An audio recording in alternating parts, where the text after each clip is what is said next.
الرحمن الرحیم۔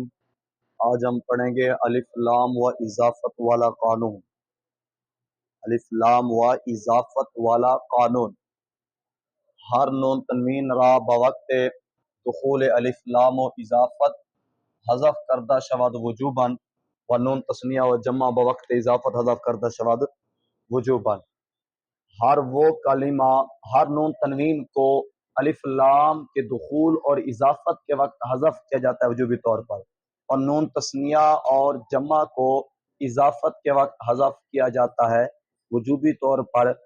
اب اس کا خلاصہ اور وضاحت سمجھنے کے لیے ہم اس قانون کو دو حصوں میں تقسیم کریں گے، دو شقوں میں۔ اس قانون کو سمجھنے کے لیے ہم دو حصوں میں، دو شقوں میں تقسیم کریں گے، ٹھیک ہے۔ اب یہاں پر آپ پہلی شق، پہلا حصہ یہاں تک یہ بنے گا، یہ پہلی شق بنے گی کہ ہر وہ کلمہ جس کے آخر میں نون تنوین ہو، جب وہ کلمہ آگے کی طرف مضاف ہو یا اس پر الف لام داخل ہو تو نون تنوین کو حذف کرنا واجب ہے۔ یہ بنے گی پہلی شق۔ پھر سن لیجئے، ہر وہ کلمہ جس کے آخر میں نون تنوین ہو، جب وہ کلمہ آگے کی طرف مضاف ہو یا اس پر الف لام داخل ہو تو نون تنوین کو حذف کرنا واجب ہے۔ یہ بنے گی پہلی شق۔ اب اس حکم کو جاری کرنے کے لیے، اس شق کا جو حکم ہے کہ نون تنوین کو حذف کرنا واجب ہے، اس نون تنوین کو حذف کرنے کا واجب ہونے کے لیے دو شرطیں ہیں۔ نون تنوین تب حذف کریں گے جب دو شرطیں پائی جائیں گی۔ پہلی شرط یہ ہے کہ وہ نون تنوین ہو، جس کلمہ پر الف لام داخل ہو رہا ہے اس کلمہ کے، یا وہ کلمہ آگے کی طرف مضاف ہو رہا ہے تو آپ نے نون تنوین کو حذف کرنا ہے۔ شرط یہ کہ وہ نون تنوین ہو جس کا آپ نے حذف کرنا ہے۔ اس سے ازری بن خارج ہو جائے گا، کیوں کہ یہ نون خفیفہ ہے، یہ نون خفیفہ ہے۔ دوسری شرط، جس کلمہ کے آخر میں نون تنوین ہو اس کلمہ پر الف لام داخل ہو یا وہ کلمہ آگے کی طرف مضاف ہو، یا وہ کلمہ آگے کی طرف مضاف ہو، ٹھیک، اس سے حمدن خارج ہو جائے گا۔ اب آخر میں نون تنوین ہے، نون تنوین ہے، اب اس پر الف لام داخل نہیں ہوا، اضافت بھی نہیں ہوئی، نون تنوین حذف نہیں کی جائے گی۔ آسان سی نون تنوین کی پہچان یہ ہے کہ اس کو لکھا جاتا ہے دو زبر دو زیر دو پیش کی صورت میں۔ ویسے نون تنوین کی جو تعریف ہے وہ کل ہم پھر نون تنوین خفیفہ والا قانون پڑھیں گے، اس پر مزید اس کو ہم چھیڑیں گے۔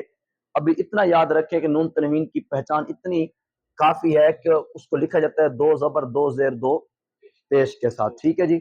مزید کل انشاءاللہ ہم نون تنوین کی تعریف بھی کریں گے۔ تو چلو کچھ کر لیتے ہیں کہ نون تنوین اس نون ساکن کہتے ہیں جو کلمہ کے آخر میں ہو، آخر حرکت کے تابع ہو۔ ہم دن، دن دال پیش نون، دن، یہ دن نون ساکن کی جو آواز آ رہی ہے یہ نون تنوین ہے۔ دن میں جو نون ساکن کی آواز آ رہی ہے، دن، نون تنوین کہتے ہیں اس نون ساکن کو جو کلمہ کے آخر میں ہو، آخر حرکت کے تابع ہو، لکھی جائے گی دو زبر دو زیر دو پیش کی صورت میں۔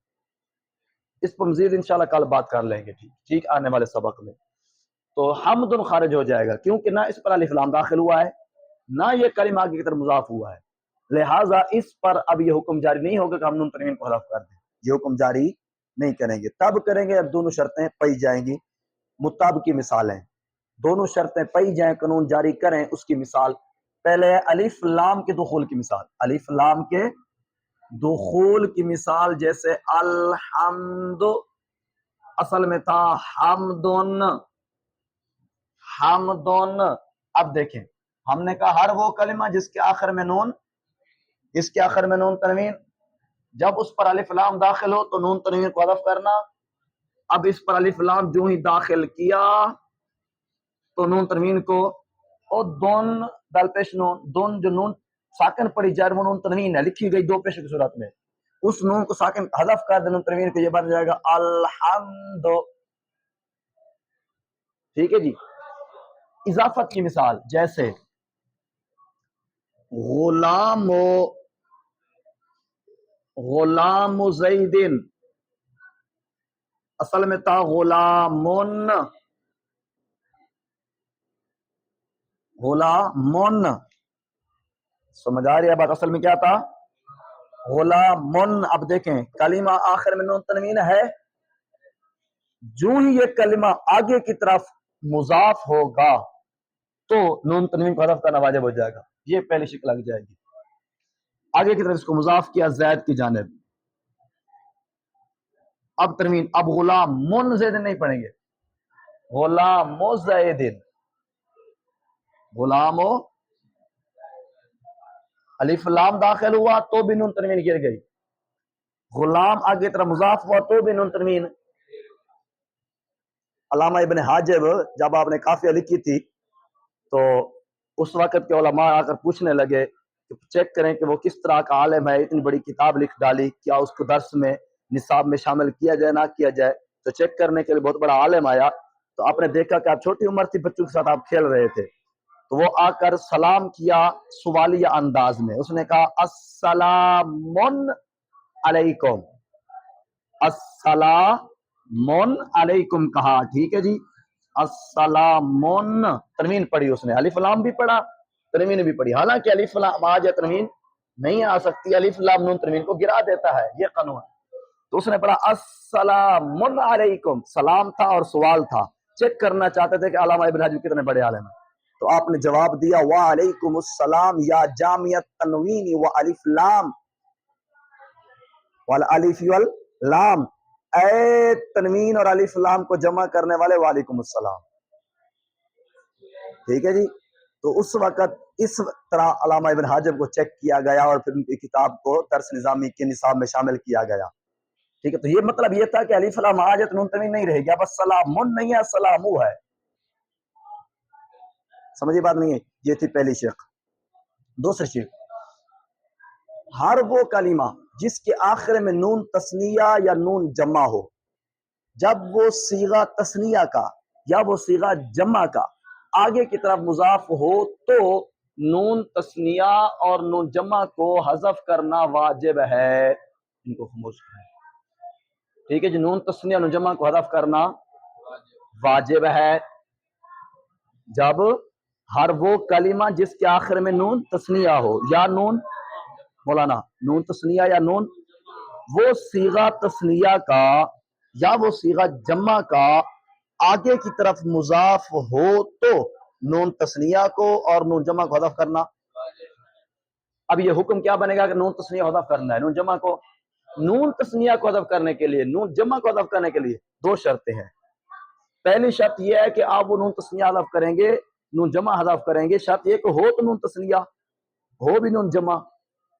اگر وہ کلمہ آگے طرح مضاف ہوا پر اس کے آخر نون تثنیہ نہ ہو تو حذف کریں گے، نون نہیں کریں گے، شرط ہے کہ نون تثنیہ یا نون جمع ہو۔ اس سے اقرن القوم خارج ہو گیا، اقرن القوم، یہ اقرن مضاف ہو رہا ہے القوم کی جانب، جو ہی مضاف ہوا القوم کی جانب تو اقرن کا ضمہ، اقرن کا نون گرا دیا، نہیں گرایا کیونکہ نون تثنیہ نہیں ہے، یہ نفس کلمہ کا ہے، قاف را نون مادہ ہے، نفس کلمہ کا نون تثنیہ زیادہ ہوتا ہے، نون جمع زیادہ ہوتا ہے، تثنیہ اور جمع کی علامت ہوتا ہے، یہ صیغہ بھی واحد کا ہے، نہیں سمجھ آ رہی بات آپ کو؟ صیغہ بھی واحد کا ہے، نون تثنیہ کا تو نہیں بنے گا، یہ صیغہ تثنیہ کا نہیں ہے، اس کے بعد نون تثنیہ زیادہ ہوتا ہے، یہ تو نون حرف اصلی ہے، لہذا مضاف ہونے کے بعد اس نون کو حذف نہیں کیا جائے گا، ہماری شرط نون تثنیہ جمع ہو۔ دوسری شرط یہ ہے کہ وہ کلمہ جس کے آخر میں نون تثنیہ ہے یا نون جمع ہے وہ کلمہ آگے کی طرف مضاف ہو رہا ہو، اس سے ضاربان خارج ہو گیا، یا اسی طرح ضاربون بھی آپ خارج کر سکتے ہیں، ضاربون کیوں خارج کیا ان کو، ان پر قانون جاری کیونکہ یہ کلمہ آگے کی طرف مضاف نہیں ہو رہے، کسی اور کی طرف مضاف ہوں گے تو یہ نون تثنیہ حذف ہوگا یا یہ نون جمع حذف ہوگا، یہ تو مضاف ہی نہیں ہو رہے، لہذا جب یہ دو شرطیں پائی جائیں گی، نمبر ایک آخر میں نون تثنیہ نون جمع ہو، نمبر دو وہ کلمہ جس کے آخر نون تثنیہ نون جمع ہے وہ آگے کی طرف مضاف ہو، یہ دو شرطیں پائی جائیں گی تو نون تثنیہ نون جمع کرنا واجب ہے۔ مطابق کی مثال جس طرح کے ضاربا ضاربا زیدن، ٹھیک ہے جی. اسی طرح ضاربو زیدن، ٹھیک ہے جی مولانا. اصل میں تھا ضاربانی، اصل میں کیا تھا؟ ادھر نون ہے داری، ادھر داری. جو ہی ضاربانی کو زید کی طرف مضاف کیا یا صیغہ جمع ضاربونا کو زید کی طرف مضاف کیا تو یہ نون تثنیہ نون جمع گر جائے گا. اس نون تثنیہ نون جمع کو حذف کر دیں گے، یہ بن جائے گا ضاربا زیدن ضاربو زیدن. نہیں سمجھے بات؟ مثال کے طور پر اس طرح اور مثال لے لیتے ہیں، ٹھیک ہے جی. مثال کے طور پر طالبانی، طالب یطلب سے طالب طالی، دو طالب، دو طلب کرنے والے. اس کو مضاف کر دیں آگے کی طرف تو نون تثنیہ، اس کو ہم مضاف کر رہے ہیں علم کی جانب، علم کے طلب کرنے والے دو طالب، علم کے طلب کا. اب یہ نون طالبہ علم پڑھیں گے. آپ علم کے طلبگار ہیں کہ نہیں ہیں؟ ہاں جی. تو علم کے طلبگار ہے تو یہ مثال آپ کو آسانی سے سمجھ آ جائے گی. چلو آپ تسنیت میں آپ تو جمع ہے نا، چلو طالبو لے لیتے ہیں ہم، ٹھیک ہے. طالبون، اس کو مضاف کریں علم کی جانب، جو ہی مضاف کیا نون جمع کا یہ بن گیا طالبو علم، طالبو علم، علم کی طرف. سمجھے بات؟ اب یہ حکم لگا دوسری شکھا، ٹھیک ہے. اللہ تعالی علم نافع عطا فرمائے.